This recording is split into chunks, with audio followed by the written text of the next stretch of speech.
आज के इस वीडियो में आप सबका स्वागत है। इस वीडियो में हम कोण या एंगल्स के बारे में डिटेल से पढ़ेंगे।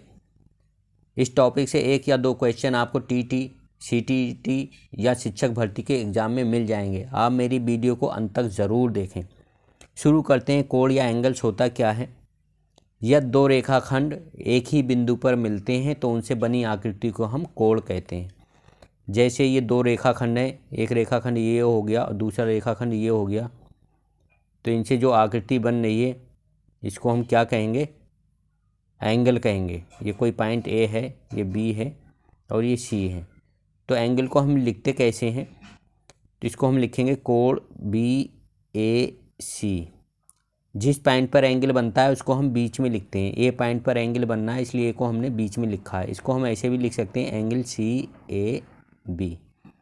ठीक है, दोनों सेम है, बी ए सी लिख लो या सी ए बी लिख लो। इसका मतलब क्या है? जो बीच में आता है, ए बीच में आ रहा है तो ए पर एंगल बन रहा है, ये याद रखिएगा। अब एंगल कितने तरीके के होते हैं? सबसे पहला एक्यूट एंगल या न्यून कोण होता है। तो वो कोण जिसका मान 90 डिग्री से कम हो उसको हम क्या कहते हैं? न्यून कोण कहते हैं। जैसे दो रेखाखंड हैं, एक ये हो गया, दूसरा ये हो गया, तो इनके बीच जो एंगल है ये 90 डिग्री से कम है। इसको हम क्या कहेंगे? एक्यूट एंगल कहेंगे या न्यून कोण कहेंगे। ठीक है, तो कोण एंगल बी ए सी लेस देन कितना है? 90 डिग्री से छोटा है। ठीक है, ये छोटे का है का निशान है या लेस देन 90 डिग्री है, तो इसलिए इसको क्या कहेंगे? हम न्यून कोण या एक्यूट एंगल कहेंगे।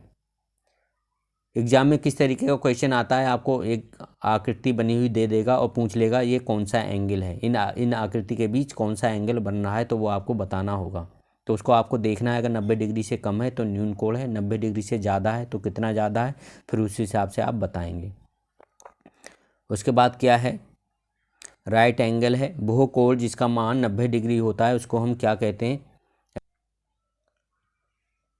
तो जिस कोण का मान 90 डिग्री होता है उसको हम क्या कहते हैं? समकोण कहते हैं। जैसे ये दो लाइन है, एक रेखाखंड ये हो गया, दूसरा रेखाखंड ये हो गया, तो इनके बीच जो एंगल बनना है ये कितना है? 90 डिग्री है।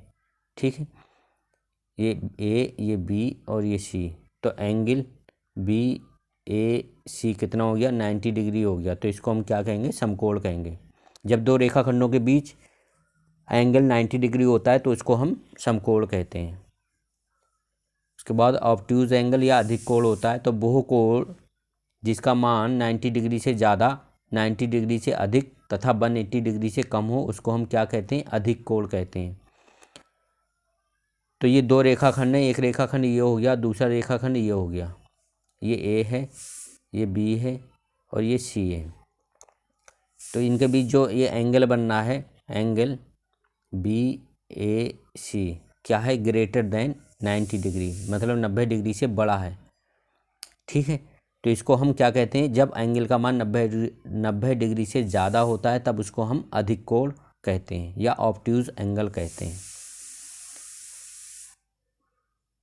नेक्स्ट देखते हैं, स्ट्रेट एंगल क्या होता है? रिज्यू कोण। वो कोण जिसका मान 180 डिग्री होता है। जैसे कोई लाइन है, इस पर ये कोई पॉइंट ए है, तो इस पर जो एंगल बनता है ये कितना मान हो गया? इसका 180 डिग्री हो गया। तो इसको हम क्या कहते हैं? स्ट्रेट एंगल या रिज्यू कोण कहते हैं। तो एक सीधी या स्ट्रेट लाइन पर बना कोई भी एंगल कितना होता है? 180 डिग्री होता है या रिज्यू कोण होता है।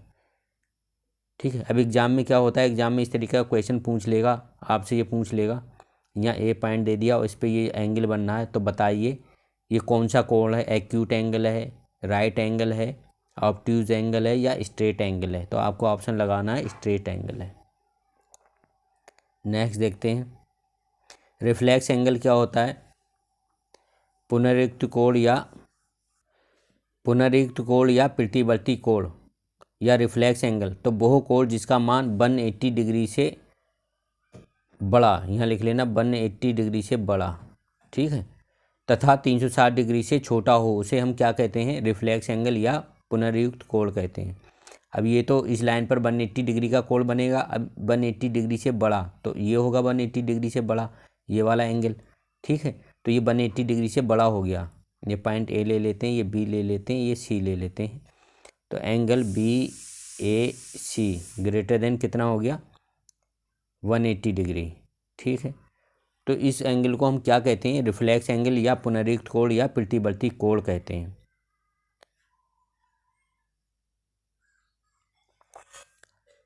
अब कंप्लीट एंगल क्या होता है बताइए, कंप्लीट एंगल का मान कितना होता है, तो संपूर्ण कोण का मान 360 डिग्री होता है। ये कोई लाइन है तो इस लाइन पे यहाँ से ऐसे चल के ये जो इधर आए तो ये इस पूरे कोण का मान क्या होगा, ये कोण 360 डिग्री का होगा। ठीक है, ये पॉइंट ए है, ए पे जो एंगल बनना है ये 360 डिग्री बनना है, मतलब पूरा एक चक्कर। तो ये पूरा एक राउंड में कितना डिग्री चल रहा है, 360 डिग्री चल रहा है। तो जिस कोण का मान 360 डिग्री होता है उसको हम संपूर्ण कोण कहते हैं या कंप्लीट एंगल कहते हैं। उसके बाद आता है कम्प्लीमेंट्री एंगल। इससे बहुत सारे क्वेश्चन एग्जाम में आते रहते हैं, इसको आप ज़रूर याद रखिएगा, ये बहुत इम्पोर्टेंट है, वेरी इम्पोर्टेंट है। कम्प्लीमेंट्री एंगल या पूरक कोण या कोटि पूरक कोण भी कहते हैं। यदि दो कोणों का योग या दो कोणों की मापों का योग 90 डिग्री हो तो उन्हें पूरक कोण कहते हैं। जैसे एक कोण 30 डिग्री का है और दूसरा कोण 60 डिग्री का है, तो 30 + 60 कितना हो गया, 90 डिग्री हो गया। तो ये कोण क्या कहलाएंगे, एक दूसरे के पूरक, कोटि पूरक या कम्प्लीमेंट्री एंगल कहलाएंगे। एग्जाम में क्वेश्चन किस तरीके का आता है, एक कोण का मान 30 डिग्री है तो इसका कोटि पूरक कोण क्या होगा, तो बताइए कोटि पूरक कोण कैसे निकालेंगे, तो 90 - 30 कर देंगे, क्योंकि दोनों का योग कितना होना चाहिए, 90 होना चाहिए, तो 60 होगा। अब देख लेते हैं 60 + 30 90 होता है, हाँ, तो 30 का कोटि पूरक कोण कितना हो जाएगा, 60 डिग्री हो जाएगा। उसके बाद सप्लीमेंट्री एंगल होता है या संपूरक कोण होता है। संपूरक कोण बताइए अब क्या होता है,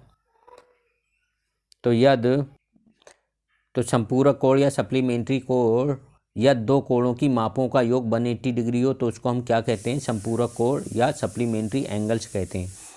सपोज एक एंगल आपको 130 डिग्री है और दूसरा एंगल कितना होना चाहिए, दूसरा एंगल 150 है, दूसरा एंगल 150 है, तो इन दोनों का योग कितना हो गया, 180 हो गया, तो ये एक दूसरे के संपूरक कोण कहलाएंगे।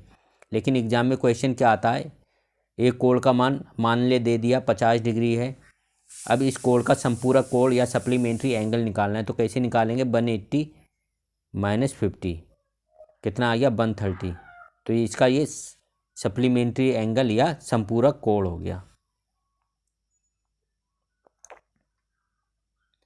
एडजेसेंट एंगल्स या आसन कोण क्या होते हैं, बताइए आसन कोण क्या होते हैं। जैसे ये कोई रेखा है, एक ये रेखा है और एक ये रेखा है, ठीक है, तो ऐसे दो कोण जिनके बीच एक लाइन कॉमन हो, ठीक है, इनको हम आसन कोण कहते हैं। तो एक कोण ये हो गया और दूसरा कोण ये हो गया, ये वाला, तो इसको हम क्या कहेंगे, आसन कोण कहेंगे।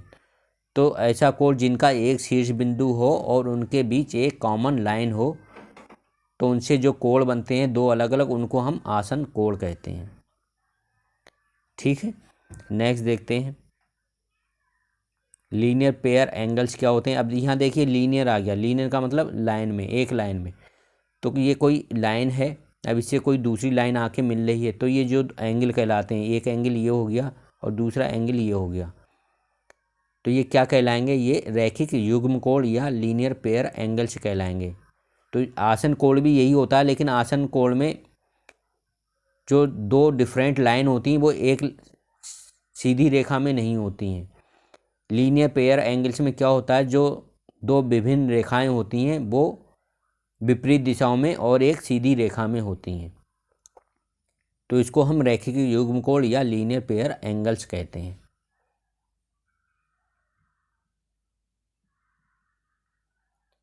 वर्टिकल अपोजिट एंगल्स, तो वर्टिकली अपोजिट एंगल्स क्या होते हैं, जब दो रेखाएं एक दूसरे को काटती हैं तो उनके आमने सामने बने कोण क्या होते हैं, शीर्षाभिमुख कोण कहलाते हैं या वर्टिकली अपोजिट एंगल्स कहलाते हैं। जैसे एक लाइन ये है और दूसरी लाइन ये है, ये एक दूसरे को कट कर रही हैं, ये लाइन ए बी है, ये सी डी है, ठीक है, तो इनके आमने सामने ये एक कोण ये बनना है, इसको डबल लाइन से लिख लेते हैं, इसको सिंगल लाइन से, एक कोण ये बनना है तो इनको क्या कहेंगे, ठीक है, शीर्षाभिमुख कोण कहेंगे। ये कोण 1 है, एक कोण 2 है, ये 3 है, ये 4 है, तो ये 1 एंगल और 2 एंगल क्या कहलाएंगे, शीर्षाभिमुख कोण या वर्टिकली अपोजिट एंगल्स।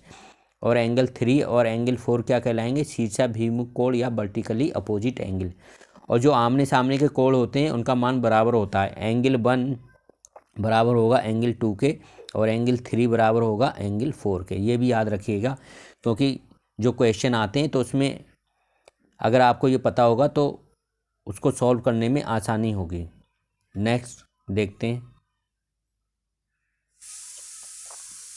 परपेंडिकुलर या लंब क्या होता है? दो रेखाएं एक दूसरे पर लंब कहलाती हैं यदि उनके बीच का कोण 90 डिग्री हो। जैसे एक रेखा ये है, एक रेखा ये है, अगर इनके बीच का कोण 90 डिग्री होता है तो एक दूसरे पर लंब कहलाती हैं। ये ए है, ये बी है और ये सी है। तो लाइन ए बी जो होगी ये परपेंडिकुलर का ऐसा सिंबल होता है किस पर? बी सी पर। तो ए बी बी सी पर लंब है। ठीक है। अब परपेंडिकुलर बाइसेक्टर क्या होते हैं? अब मैं इसको आप समझा देता हूँ। कोई ये लाइन ए बी है, इस पर कोई एक परपेंडिकुलर है डी या सी मान लेते हैं और ये डी पॉइंट पर काट रहा है। ठीक है। अगर ए डी बराबर बी सी है, ए डी बराबर बी सॉरी ए डी बराबर डी बी है, ये डी है, ए डी बराबर डी बी है, मतलब जो सी डी लाइन है वो ए बी को दो इक्वल पार्ट्स में डिवाइड कर रही है। तो ए डी बराबर डी बी है, तो सी डी क्या कहलाएगा? इसका परपेंडिकुलर बाइसेक्टर कहलाएगा। तो यदि एक रेखा किसी रेखाखंड पर लंब हो और रेखाखंड को दो बराबर भाग में बांटे तो वो रेखा लंब समद्विभाजक कहलाता है या परपेंडिकुलर बाइसेक्टर कहलाता है। अब एंगल बाइसेक्टर क्या होते हैं? एंगल बाइसेक्टर, अब यदि कोई रेखा किसी एंगल को दो बराबर भागों में बांटे, ये कोई एंगल है, अब इसको कोई एक तीसरी लाइन है जो इसको एंगल को दो बराबर भागों में बांट दे, ये और ये इक्वल हैं, तो ए बी सी और डी। तो ए डी जो होती है लाइन, ए डी क्या कहलाएगी? ये वाली लाइन अर्धक या एंगल बाइसेक्टर कहलाएगी, क्योंकि ये एंगल को दो इक्वल पार्ट में डिवाइड कर रही है। नेक्स्ट देखते हैं, ट्रांसवर्सल या तिर्यक क्या होती है? अब इसको समझ लेते हैं, तिर्यक क्या होती है। ये कोई दो लाइन है और तीसरी लाइन इनको अलग अलग बिंदुओं पर काट रही है। तो ये थर्ड लाइन, ये पहली लाइन है ए बी और ये दूसरी सी डी और ये ई एफ है। क्या है? E F. तो ई एफ क्या कहलाएगी? ई एफ इनकी तिर्यक या ट्रांसवर्सल लाइन कहलाएगी। किसकी? ए बी और सी डी की। ठीक है। आज की वीडियो में सिर्फ इतना ही। नेक्स्ट वीडियो में मैं इनसे रिलेटेड कुछ क्वेश्चन की प्रैक्टिस कराऊंगा। आप मेरे चैनल से जुड़े रहने के लिए इसको सब्सक्राइब करें। वीडियो पसंद आए तो लाइक करें और अपने फ्रेंड के साथ शेयर करें। Thank you.